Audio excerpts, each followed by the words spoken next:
जय हिंद सब। और कैसे हैं आप सब? आरंभ करें।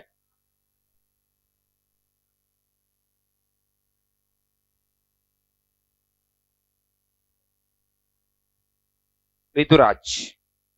वैसे ऋतुराज किसका पर्याय है? वसंत का। किसका पर्याय है? वसंत का। देखो, ऋतुराज का जन्म 1940 में भरतपुर में हुआ। चलो, राजस्थान के कोई कवि तो आए। उत्तर प्रदेश मध्य प्रदेश ही चल रहा था वरना तो। और राजस्थान विश्वविद्यालय जयपुर से उन्होंने अंग्रेजी में एमए किया। लेकिन ये बड़ी विडंबना का विषय, अंग्रेजी के विद्यार्थी हैं और हिंदी साहित्य में लिख रहे हैं। ठीक है। 40 वर्षों तक अंग्रेजी साहित्य के अध्यापन के बाद अब वे सेवानिवृत्ति लेकर के जयपुर में रहते हैं। अभी भी हैं। अब ये किताब कब छपी है? ये तो तभी तो मुझे लग रहा है थोड़ा ज्यादा, 60 इस 80 82 साल की उम्र तो हो सकती है। व्यक्ति की उम्र हो सकती है। किताब का संस्करण कब का है? लिखा हुआ ही नहीं इन्होंने। सितंबर 2019 का संस्करण है। 3 साल पहले तक तो थे, इसका मतलब अभी का पता नहीं भाई। उनके अब तक 8 कविता संग्रह प्रकाशित हो चुके हैं, जिनमें एक मरण धर्मा और अन्य, पुल पर पानी, सुरत निरत, लीला मुखारविंद प्रमुख है। उन्हें सोमदत्त, परिमल सम्मान, मीरा पुरस्कार, पहल सम्मान, तो बिहारी पुरस्कार मिल चुके हैं। मुख्य धारा से अलग समाज के हाशिए के लोगों की चिंताओं को ऋतुराज ने अपने लेखन का विषय बनाया। उनकी कविताओं में दैनिक जीवन के अनुभव का यथार्थ है और वे अपने आसपास रोजमर्रा में घटित होने वाले सामाजिक शोषण और विडंबनाओं पर निगाह डालते हैं। यही कारण है कि उनकी भाषा अपने परिवेश और लोक जीवन से जुड़ी हुई है। कन्यादान कविता। कन्यादान कविता में माँ बेटी को स्त्री की परंपरागत आदर्श रूप से हटकर सीख दे रही है। देखो यहाँ क्या लिखा गया, पहली पंक्ति में कुछ गहरी बात है, ध्यान से सुनना। स्त्री का परंपरागत जो आदर्श रूप है, स्त्री का परंपरागत आदर्श रूप समाज ने कैसा गढ़ रखा है कि हर चीज को झेले और उफ तक न करे। ठीक है। किसी भी अन्याय का प्रतिकार न करे। वो बड़ी सहनशील होती है। ठीक है। और घर की व्यवस्थाओं के लिए वो अपनी चिंताओं को दरकिनार करती है, ऐसा ही बनाया गया है। उससे हट करके माँ अपनी बच्ची को कुछ सिखा रही है। ससुराल जाते समय कवि का मानना है कि समाज व्यवस्था द्वारा स्त्रियों के लिए आचरण संबंधी जो प्रतिमान गढ़ लिए जाते हैं, वे आदर्श के मुलम्मे में बंधन होते हैं। मतलब समाज ने स्त्रियों के आचरण के लिए जो कसौटियां तैयार कर रखी है, वो एक तरह के क्या है, उनके बंधन है। कोमलता की गौरव में कमजोरी का उपहास छिपा रहता है। कोमल लता, ये पूरा थोड़ा सही नहीं छपा होगा शब्द, कि लता कोमल होती है लेकिन लोग लता को कमजोर भी मानते हैं। वैसे ही स्त्रियों को कोमल तो कहते हैं लेकिन स्त्रियों को कमजोर भी मान लिया गया है। लड़की जैसा न दिखाई देने में इसी आदर्शीकरण का प्रतिकार है। बेटी माँ के सबसे निकट और उसके सुख दुख की साथी होती है। इस कारण उसे अंतिम पूंजी भी कहा गया है। कविता में कोरी भावुकता नहीं बल्कि माँ के संचित अनुभवों की पीड़ा की प्रामाणिक अभिव्यक्ति है। इस छोटी सी कविता में स्त्री जीवन के प्रति ऋतुराज जी की गहरी संवेदनशीलता अभिव्यक्त हुई है। कन्यादान देखना, कितना प्रामाणिक था उसका दुख। लड़की को दान में देते वक्त जैसे वही उसकी अंतिम पूंजी हो। लड़की अभी इतनी सयानी नहीं थी, अभी इतनी भोली सरल थी कि उसे सुख का आभास तो होता था लेकिन दुख बांचना नहीं आता था। पाठिका थी वह धुंधले प्रकाश के, कुछ दुखों और कुछ लयबद्ध पंक्तियों की। माँ ने कहा, पानी में झांक कर अपने चेहरे पर मत रीझना, आग रोटियां सेकने के लिए है, जलने के लिए नहीं। वस्त्र और आभूषण शाब्दिक भ्रमों की तरह बंधन है स्त्री जीवन के। माँ ने कहा, लड़की होना पर लड़की जैसे दिखाई मत देना। यहाँ माँ अपने ससुराल विदा होती अपने बेटी को कुछ सीख दे रही है। क्या लिखा है, कितना प्रामाणिक था उसका दुख लड़की को दान में देते वक्त जैसे वही उसकी अंतिम पूंजी हो। कि माँ का दुख बड़ा प्रामाणिक था, मतलब माँ को गहरा दुख था। अरे बेटी माँ की गहरी साथी होती है हर सुख दुख की। बेटे जितने करीब नहीं होते, बेटियां उतनी करीब होती है माँ के। ठीक है। तो आज बेटी को विदा कर रही है माँ। ठीक है। उसकी अंतिम पूंजी तो घर में वही शेष थी, अंतिम पूंजी कहा गया। अब अंतिम पूंजी को देते वक्त व्यक्ति के हृदय में कितनी पीड़ा हो, ऐसा कहकर के कवि ने उस माँ के हृदय की व्यथा को शब्द चित्र खींच दिया कि जैसे कोई अंतिम पूंजी सौंप रहा हो। वैसा ही भाव किसमें है, उस माँ में है। कितना प्रामाणिक था उसका दुख लड़की को दान में देते वक्त। यहाँ भी कवि ने व्यंग्य किया है, लड़की क्या कोई दान में देने की वस्तु है? ठीक है। दान देने के बाद दान दाता का उस वस्तु के साथ कोई संबंध नहीं रहता, लेकिन क्या बेटी का माँ बाप के साथ कोई संबंध नहीं रहता? इस भाव में कवि ने इस बात पे करारा व्यंग्य किया कि लड़की को दान में देते वक्त, बेटी को दान में देते वक्त वो बड़ी दुखी है, जैसे वही उसकी क्या हो, अंतिम पूंजी हो। अरे मान लीजिए कोई खाना खाने बैठा है, ठीक है, घर में एक केवल अंतिम चपाती बची या आधी चपाती बची है, उस समय कोई सन्यासी आकर के कह दे भिक्षाम देही, और उस आधी चपाती को उसको सौंपना पड़े, उसका वो भाव क्या रहे कि केवल आधी चपाती बची वहीं सौंपनी पड़ रही है, तो अंतिम पूंजी कहा जा रहा है बेटी को। लड़की अभी सयानी नहीं थी, अभी इतनी भोली सरल थी, मतलब लड़की अभी बहुत ज्यादा शानी नहीं हुई थी, तेज तर्रार नहीं थी, बड़ी भोली सी थी, निश्चल थी, ठीक है। कि उसके सुख का आभास तो होता था लेकिन दुख बांचना नहीं आता था। माता पिता के घर में उसने केवल सुख ही देखे, उसने लाड प्यार ही देखा है, तो सुख का तो उसे आभास था लेकिन दुख बांचना नहीं आता, दुख की तो उसने कोई परिस्थिति नहीं देखी। मतलब अभी उसको विवाह को लेकर के उत्सुकता तो है, ठीक है, भोली है, अभी वो सयानी नहीं हुई, अभी उसने इतनी उम्र भी नहीं ली है कि उसको जीवन के कई कटु अनुभव भी हो। जीवन में हर प्रकार के अनुभव होते हैं, तो उसको सुख का आभास तो है क्योंकि उसने पिता के घर में लाड प्यार ही देखा है, लेकिन उसे अभी दुख का कोई आभास नहीं है।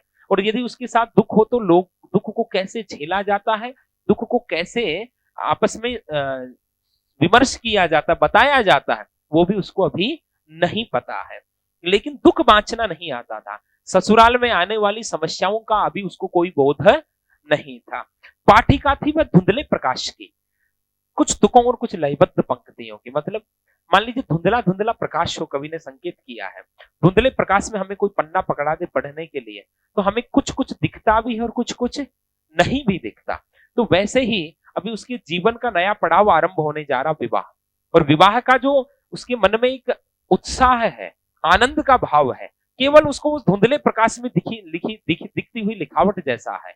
अभी उसमें उसको कंप्लीट क्या लिखा हुआ, ससुराल में क्या चुनौतियां सामने करनी पड़ेगी, कैसे नए लोगों में एडजस्टमेंट होगा, कैसे वहां कोई पीड़ाएं भी झेलनी पड़ सकती है, उसको उसका कोई आभास नहीं है। वो तो अभी तक उसको जीवन की बहुत बड़ी उपलब्धि समझ रही है और उसमें बड़ी उत्सुक है, सज रही है, संवर रही है कि जीवन में एक नया विवाह हो रहा है, मेरा ब्याह हो रहा है, वो बड़ी आनंदित है। अभी उसको ये पता नहीं है कि वहां एक क्रूर सास भी मिल सकती है, जरूरी नहीं वो क्रूर हो, मिल तो सकती है, ठीक है, वहां कोई कठोर हृदया की कोई ननद भी मिल सकती है, ठीक है, वहां के लोग कैसे हो सकते हैं, अभी उसको कुछ बोध नहीं। वो तो ये समझ रही है कि हाँ अभी विवाह हो रहा है, कुछ लयबद्ध पंक्तियों की, वो तो उसको जीवन का एक संगीत समझ रही है।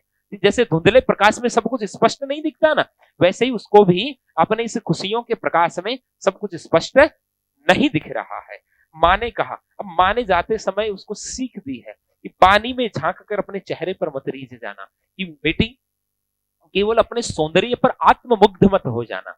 वहां लोग बड़ाई भी करें, हाँ जी बहू बहुत फूट रही आई है, देखो कितनी शानी है, ठीक है, केवल इन बातों पे तुम रीझ मत जाना, इन बातों पर तुम रीझ मत जाना, ठीक है। माँ ने कहा पानी में झांक कर अपने चेहरे पर मत रीझना, केवल अपने सौंदर्य पर मुग्ध मत, उम्र का पड़ाव है, केवल इसी में लगी रहो, बनने बनने संवरने में लगी रहो, वहां कांच के सामने खड़ी रहो कि नए नए डीओ मंगवाओ, नई नई क्रीम्स मंगवाओ, ठीक है, उनका उपयोग करो। खैर ये तो मैं कह रहा हूं। माँ ने ऐसा नहीं कहा है, माँ ने तो ये कहा है कि अपने सौंदर्य पर आत्ममुग्ध मत हो जाना, अपने सौंदर्य पर आत्ममुग्ध मत हो जाना, ठीक है। फिर आगे माँ क्या कहती है, आगे माँ क्या कहती है कि आग रोटियां सेकने के लिए है, जलने के लिए नहीं है। माँ क्या कहती है कि आग, यहाँ एक बड़ा करारा व्यंग्य किया गया कि जो आग है ना वो रोटियां बनाने के लिए है, जलने के लिए नहीं। इसका मतलब क्या है कि कई दहेज लोभी लोग अपनी बहुओं को जला देते, मतलब नृशंसता की पराकाष्ठा, मानवीयता की संपूर्ण हत्या, जला देते। और ये घटनाएं आज भी होती, हर महीने एक दो ऐसी घटना आपको अखबार में पढ़ने को मिल जाएगी, दहेज के लोभ में पुत्र वधू को जला देते हैं।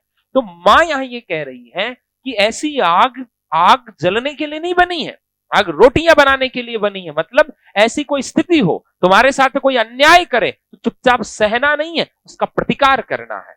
समझ में आ गई? आग किसके लिए बनी है? रोटियां सेकने के लिए बनी है, जलने के लिए नहीं। मतलब कोई भी तुम्हारे साथ वहां अन्याय करे तो इसका मतलब नहीं कि तुम चुपचाप उस अन्याय को झेलो, तुम्हें उस अन्याय का क्या करना है? प्रतिकार करना है, विरोध करना है। माँ ने ये सीख दी है।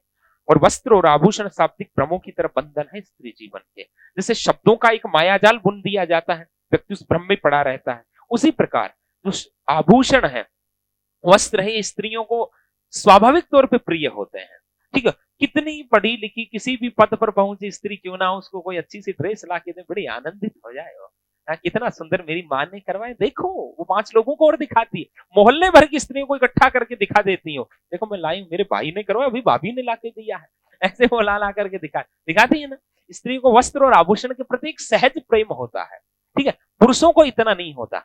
उनके क्या है विचारों के, आगे पीछे एक तो पैंट, एक शर्ट, अब उसमें रंग बदल सकते हैं। महिलाओं के तो वस्त्राभूषण भी भिन्न भिन्न प्रकार के आते हैं। ठीक है, तो उनके कई वेराइटीज होती है। यहाँ कुछ नहीं, इनके तो एक तो है जैसे कोई पशु की त्वचा हो ऐसी बनी हुई, तो वो जींस जिसमें ना बैठा जाए ना चला जाए। ठीक है, ऐसा ही विचारों के इनके विकल्प नहीं होते। आपके यहाँ विकल्पों की भरमार है। ठीक है, अब आप देखना टीवी पे ऐड ही आपके वस्त्राभूषणों के अधिक आते हैं। अब कोई वहां कोई जींस का ऐड कौन दिखाता है? कोई 1-2 कंपनियां जो है, बड़ी कंपनियां, सियाराम वाले, लिवाइस वाले, ये 2-4 दिखाते हैं बेचारे, ये पुरुषों की लाज रख रहे हैं, वरना तो पर्दे से पुरुष गायब हो जाए। क्या बात करते हो? तो वस्त्र और आभूषण शाब्दिक भ्रमों की तरह बंधन है स्त्री जीवन के। तो वो माँ अपनी बेटी को कह रही, तुम केवल वस्त्रों में और आभूषणों में भी मत उलझ जाना, ये जीवन के क्या है? बंधन है। क्या है? जीवन के बंधन है। ठीक है, और माँ ने कहा लड़की होना, पर लड़की जैसी दिखाई मत देना। लड़की होना मतलब स्त्री के कुछ गुण है, नैसर्गिक गुण है, प्रेम है, करुणा है, समायोजन है, मैत्री है, ये गुण तो तुम में रहे, लेकिन लड़की जैसी दिखाई मत देना। लेकिन किसी को लड़की जैसे, मतलब समाज स्त्रियों को कमजोर समझता है, तो लोगों को तुम अबला की तरह भी मत दिखाई देना कि कुछ चाहे जैसे तुम्हारा विरोध करे, तुम्हारे साथ अन्याय करे, गलत आचरण करे। ऐसा माँ उसको सीख दे रही है। अब देखो, बेटी को जाते समय माँ की सीख ही उसकी पूंजी होती है? हालांकि कई बेटियां माता पिता द्वारा दिए गए धन को पूंजी भी समझती हैं। ठीक है, और कई इस ये पूंजी है, लेकिन मैं मानता हूं ये वास्तविक पूंजी है, और समायोजन ही सबसे बड़ी क्या है? पूंजी है। लेकिन आजकल के समाज के बारे में यदि हम चिंतन करें, तो मेरी एक शिक्षक होने के नाते व्यक्तिगत मेरा एक ऑब्जर्वेशन है कि आजकल के रिश्ते बहुत ज्यादा टूट रहे हैं ना। उसका यदि एक शिक्षक होने के नाते चिंतन करना हमारा दायित्व बनता है। आप भी सब सामने शिक्षक ही शिक्षक बैठे हैं। ठीक है, हजारों बच्चे सुनेंगे, वो भी सब शिक्षक होंगे। तो इसका मैं जहां तक एक कारण समझता हूं, बढ़ती हुई अपेक्षाएं और पीहर पक्ष का बहुत अधिक उसमें घालमेल, ये 2 एक ऐसे रीजन है जिसके कारण आजकल के रिश्ते जो है ना टूट रहे हैं। बढ़ती हुई अपेक्षाओं के पीछे क्या कारण? इंस्टाग्राम, फेसबुक, इन पे कुछ तथाकथित कलाकारों की रील्स आते हैं। ठीक है, उनमें जीवन को ऐसे स्वर्गमयी दिखाया जाता है, स्वर्ग की अप्सरा जैसा ही जीवन दिखाते हैं। तो कैमरे का कमाल है। ठीक है, कुछ चीजें 5 मिनट के लिए मैनेज की जा सकती है। अब उनको देख देख करके, बचपन से देख देख करके बच्चे बड़े हो रहे हैं। जो नई पीढ़ी आ रही है वो उन्हीं को देख के बड़ी हो रही है। तो उनके लिए तो जीवन का यथार्थ वही है, उनके लिए तो सत्य वही है, तो वो अपने जीवन में भी वैसी ही अपेक्षा करेंगे। लेकिन यथार्थ तो कुछ अलग है, सामान्य यथार्थ तो कुछ अलग है। वहां तो कई परेशानियों से भी जूझना पड़ता है, आर्थिक असमानताओं से भी जूझना पड़ता है, और वहां रील में तो सब कुछ सर्वगुण संपन्न दिखाया जाता है। ठीक है, तो ये जो अपेक्षाएं बढ़ गई, यथार्थ में ऐसा कुछ होता नहीं, इसलिए भी अलगाव होता है। क्योंकि कैमरे ने, फिल्मों ने, हमारे सिनेमा, टीवी, इन सब ने अलग ही प्रकार का प्रेजेंट कर दिया रिश्ते को। एक्चुअली में वैसा नहीं होता। वो हमारे हरीश जी हंसा करते हैं ना कि जिंदगी जब प्रैक्टिकल पर आती है, शादी किसी जेठालाल से हो जाती है। अब वहां सब विराट कोहली हो, आवश्यक है क्या? नहीं। एक प्रैक्टिकल सा कारण। दूसरा, यदि बहुत अधिक पीहर पक्ष का उसमें यदि वो रहता है, घालमेल बहुत ज्यादा वो उसको डिस्टर्ब करते हैं, तो भी चीजें ज्यादा बिगड़ जाती हैं। देखो, ये मैं एक राय भी देना चाहूंगा और एक समाधान भी देना चाहूंगा। स्त्रियां जो है ना, स्त्रियां स्वतंत्रता चाहती हैं, और होनी भी चाहिए। चाहती क्या है? उनका अधिकार है। लेकिन उसमें एक समस्या आती है, स्वतंत्रता चाहती हैं खुद कुछ लोगों को परतंत्र बना करके। सबकी नहीं होती ये स्थिति, लेकिन कई जगह ऐसी होती। मैं किस संदर्भ में कह रहा हूं, उस संदर्भ को समझना। ठीक है, वो संदर्भ ये है कि हमारी पुत्री, पीहर पक्ष ये चाहे कि हमारी पुत्री वहां घर पर जाकर के क्या करे? राज, उसको कोई डिस्टर्ब न करे, लेकिन घर की पुत्र वधू के साथ वो बिहेव न होना। ये जो असमानता है, इसके कारण चीजें बिगड़ रही है। समझ रहे हैं आप इस बात को? घर की पुत्र वधू के साथ वो बेटी वाला व्यवहार नहीं, और अपेक्षा हम ये करें कि ससुराल में उसको बेटी वाला व्यवहार मिले, इसलिए ये चीजें बिगड़ रही है। इसलिए ऐसे कहा जाता है समाज में कि स्त्री की सोचिका स्वयं स्त्रियां हैं, ऐसा कहते हैं लोग, कहते हैं। भाई वहां भी उनको संभालने वाली कौन है? सास एक माई तो है। अब वहां वो भेदभाव कर जाती है, और चलो उन्होंने तो भेदभाव झेला, कोई नहीं, एक पीढ़ी ने झेला, लेकिन जिसने झेला जब वो उस स्थिति में आती है और उस सत्ता में आती है, फिर तो बंद होना चाहिए, लेकिन फिर भी वो बदस्तूर चलता आ रहा, पीढ़ी दर पीढ़ी चलता आ रहा है। ये बड़ी चिंता की बात है। भाई वो एक टीवी पे कार्यक्रम चलता है ना, कभी सास भी कभी बहू थी, ठीक है, तो जब वो बहू थी उसने कुछ असमानताएं और चुनौतियां झेली, जब वो सास की भूमिका में आए तो वो उनको दूर करने की कोशिश करे, ऐसा होना चाहिए। लेकिन उस समय बाद वो बदला लेती है पुराने वाला, मेरे साथ ऐसा हुआ, मैं भी सत्ता का भोग करूंगी, इसलिए ये चीजें बिगड़ती हैं। इसलिए आप सब थोड़ी शिक्षित हैं, ठीक है, और आप भी बंधुओं सब शिक्षित हो, अपने परिवारों को शालीनता के साथ चलाया जाए, उसमें भूमिका निभाई जाए। जरूरी नहीं कि आप आज आप परिवार की प्रमुख भूमिका में। देखो ये मैं चीजें इसलिए कह रहा हूं कि आज भी समाज में समस्याएं तो हैं, मानते हैं, प्रतिदिन अखबार पढ़ते हैं, तो वो समाज कौन है, कहां से आया? वो हमारा ही तो समाज है, हम उसी परिवार के हिस्से हैं, हम उन्हीं परिवारों के हिस्से हैं। हर परिवार में ऐसी एक दो समस्याएं चलती रहती है। वहां कोई अच्छा व्यक्ति जिसके विचार थोड़े से सात्विक हो, वो यदि उनको मैनेज करे तो चीजें मैनेज हो जाती हैं। आग में घी डालने वाला काम नहीं करना चाहिए, वहां थोड़ा सा सुधार लेना चाहिए। और मैं इस विषय पे इसलिए भी बोल रहा हूं कि मेरे कई जो है ना शिष्य जो है कोर्ट वगैरह में अच्छी पोस्ट पे हैं, तो कई बार जैसे डिस्कस होता है कि सर तलाक का रेशियो बहुत बढ़ गया है, ठीक, तलाक का रेशियो बहुत बढ़ गया है। तकरीबन जैसे अपन बात करें औसतन सीकर कोर्ट की यदि मैं बात करूं तो औसतन तकरीबन तीन परिवारों का विच्छेद प्रतिदिन होता है, औसत, ऐसा मैंने सुना है। तो 3 का प्रतिदिन विच्छेद होता तो महीने के कितने हो गए? 90। ये तो एक जिले की बात है, 33 जिले हैं, 33 जिले हैं, तो एक परिवार विच्छेद होता है, एक दंपत्ति अलग अलग होते तो केवल उन दोनों पे असर नहीं होता, उनकी संतानों पर, उनके परिवारों पर भी उसका असर होता है, ठीक है। और उसका कारण क्या है? असमायोजन।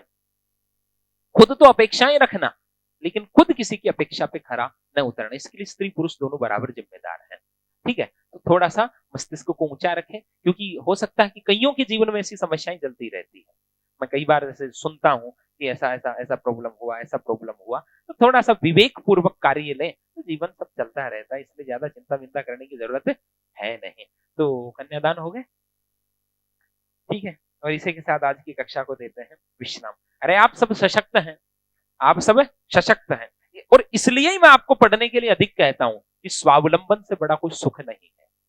समाज आज भी वैसे एक तरह से देखा जाए तो पितृ सत्तात्मक सा ही है, हालांकि घरों की चाबियां माओं के हाथ में ही रहती हैं, वो जहां तक पिताजी का मसला है तब तक तो वो मातृ सत्तात्मक है समाज। यदि समाज में ओवरऑल अपन देखें तो समाज आज भी पितृ सत्तात्मक ही है। आप शिक्षक भर्ती की तैयारी कर रही हैं, वो इसलिए कर रही हैं कि इसको सबसे ज्यादा सेफ समझा जाता है, इसको सबसे ज्यादा सुरक्षित समझा जाता है, इसलिए तो यहाँ इतनी आपको अपॉर्चुनिटीज मिल जाती है, ठीक है। तो आप पढ़ें, और स्वावलंबन से बड़ा कोई सुख नहीं। पराधीन सपने हूं सुख, तुलसी बाबा ने लिखा, क्या लिखा है? पराधीन सपने हूं सुख नाही, और पराधीनता भले किसी की ही क्यों ना हो। आर्थिक स्वावलंबन स्वतंत्रता की पहली शर्त है, आर्थिक स्वावलंबन स्वतंत्रता की पहली शर्त है। ईश्वर करे आप अपने जीवन में खुश रहें। स्वस्ति भवेत, कल्याण वस्तु। जय हिंद।